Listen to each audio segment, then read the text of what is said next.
Welcome back to the podcast for another of my string of Superman shows going throughout the month of July.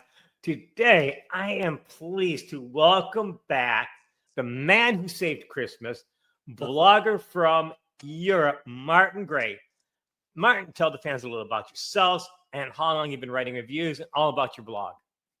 Hello there, thanks for having me back. It's been a while. I'm a lifelong comics fan, mostly DC and Marvel. I've tried many other comics from smaller firms. I really like the Ahoy comics I've read, always enjoy an Archie book, but I haven't the headspace or the shelf space really to get in too deep into other comic companies. Basically, I'm a DC lifer with a big interest in Marvel.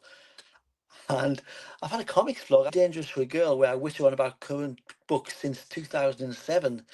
Martin, when you put your reviews together for your blog, do you have a certain goal in mind? It's all about just me having fun. I used to write letters to the letter columns all the time when they had letter columns. And I was on the DC message boards in the medium early days of the internet, and they disappeared. And it just got to the point where I just wanted to put my thoughts down online and just get some thoughts from other people, chat to people about what's going on. And it just becomes such a habit that it's pretty much a compulsion. Sometimes I think everyone who reads this have heard, they can probably predict my opinion on anything and probably write the reviews themselves. Then it gets to Wednesday, New Comic Day, and I'll be reading the comics. And by Wednesday evening, I'm just busy and just having fun. And luckily, you still got, even though blogs are generally pretty much dead, I'm not buried yet. We're going to talk about The Adventures of Superman. Back in 2013, DC had a digital first line of comic books that they sold for 99 cents.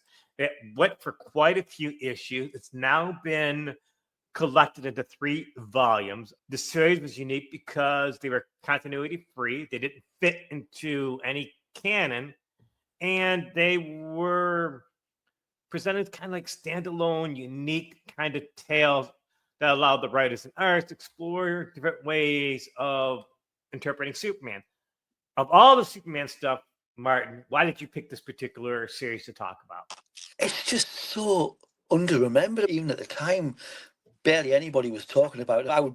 I'd review a few issues here and there, and you get far less response to those than to other ones, even though they're just 99%. But I think a lot of the people generally prefer to buy their comic physically, and this was a digital only one. But I picked it because, well, a few reasons. I'm British, and I grew up with weekly publications rather than monthly or bi-monthly, and I love the frequency, just having something to look forward to every 7 days. And that excited me, being able to see Superman in his world every 7 days.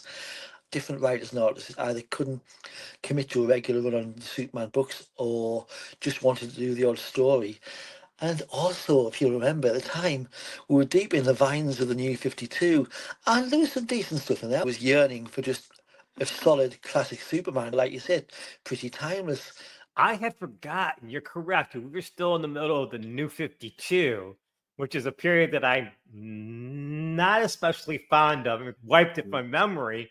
And you're right. As I was reading this, I'm like, oh, yeah, this goes back to more of a feel pre-52 Superman going into the 90s and up through the New 52. And you're right. It had, some stars, writers and artists who normally didn't do Superman, like Tom DeFalco, Sal Buscema. You had current creators like Jeff Lemire, Mark Guggenheim. And for 99 cents an issue, you had to wonder how at the time DC made any money off of it because it was such high profile talent that they brought on here. They weren't just cast off creators. But what were some of the stuff that you liked in those collections? I know you had a couple favorites that you liked. There was one, the first one I was looking at when I was thinking about this episode in issue 12, written by Rob Williams and drawn by Chris Weston in full colour and lettered by Wes Abbott. And it's just basically, it's just a day in the life of Superman tale. We got quite a few of those in Adventures of Superman, but it was narrated by Martha Kent, which made it a little bit different. We see the Man of Steel fighting threats all over the universe, while in Smallville, Ma is just, she's quietly proud of her boy. He'll always be a boy, while wishing that she could see more of him. I mean, we also see the hero in his downtime. He's in the fortress with Krypto, looking down at the bottom city of Kandor. And finally, after a day fighting alongside the likes of Adam Strange and tracking down Lex Luthor, it's night in Smallville, and Mark Kent's looking up in the sky, and Superman and Superdog appear. And Superman asks, is there any supper left? And the book just closes on Mars smiling. And I just love this done in one. It's a simple short story, just 10 pages in a comic book. It's an everyday tale of a mother wishing her child visited more. I think we can all relate to that. But the story is the same as every family. The parent wants to see their child a little bit more. And in the end, we see that even though he's the busiest man on the planet, Superman knows the value of home. And, you know, the script's economical, but still not without style. The art is retro-tastic. It's a slice of Americana. Mark Kent's drawn pretty much in very early 1940s Golden Age mode. Yeah, I would say the story and art complement one another brilliantly. It's on the DC app. I have read almost all the whole series. There's 3 volumes. Yeah. What makes this so unique is it's not like traditional comic books that each page is almost like maybe 3 or 4 panels. And I think that the various creators that were involved did a really fantastic job of utilizing that unique format by that digital edition. Do you agree with that? I really do, yeah. There's a nice rhythm to the pages. No one seems to be thinking they're writing a long, drawn out for the trade type book. It's you get the adventures, they get in, they get out. You get little nuggets of characterization here and there. There's issue 5 written by Joshua Hale Fialkov and drawn by Joel Jones. Lois and Clark are competing for a scoop on a day in which the biggest thing in Metropolis is a dog show. And we're somewhere between the golden age and the current day art-wise. Clark's using, it's like an Apple computer, but there's a pear on the back. And Lois is dressed as Rosalind Russell in His Girl Friday. And it's just a really fun story that has me wishing that these creators would be offered a Superman Sunday strip. 'Cause I just loved it. And then further down the line, issues 44 to 40, story by Joe Keating and the various artists that starts in an alternate golden age and goes right the way through past the age of Comanche and the Legion of Superheroes to billions of years ahead to the end of time. It's very interesting stuff, even though I'm not a big Comanche. Is that the story where Lois comes as a ghost? Yes. It almost reads like an old-fashioned Sunday comic strip.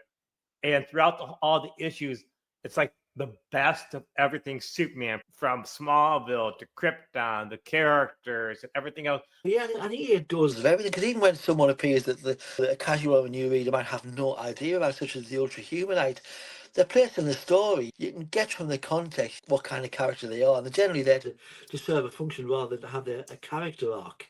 But most issues were just something really simple, like the final issue, in which it's just all about Superman trying to find the perfect Valentine's Day gift for Lois, and he's just asking his super friends. It's just a really sweet little tale by Kelly Sue DeConnick and Valentine Delandro. Yeah, I think you could dip in on any issue. I think it's just the all-age kind of book that we need. If you were a non-Superman fan and I was a Superman fan, this would make a great gift to give to somebody to get them into comic books. I think they would. You know, if you know a little bit about Superman, you'll probably just be able to plug yourself right in and enjoy the stories. Martin Gray, blogger from Europe. This has been a very fun podcast taping on a little-known Adventures of Superman digital edition. I want to thank you for joining me on the podcast. Thank you for having me.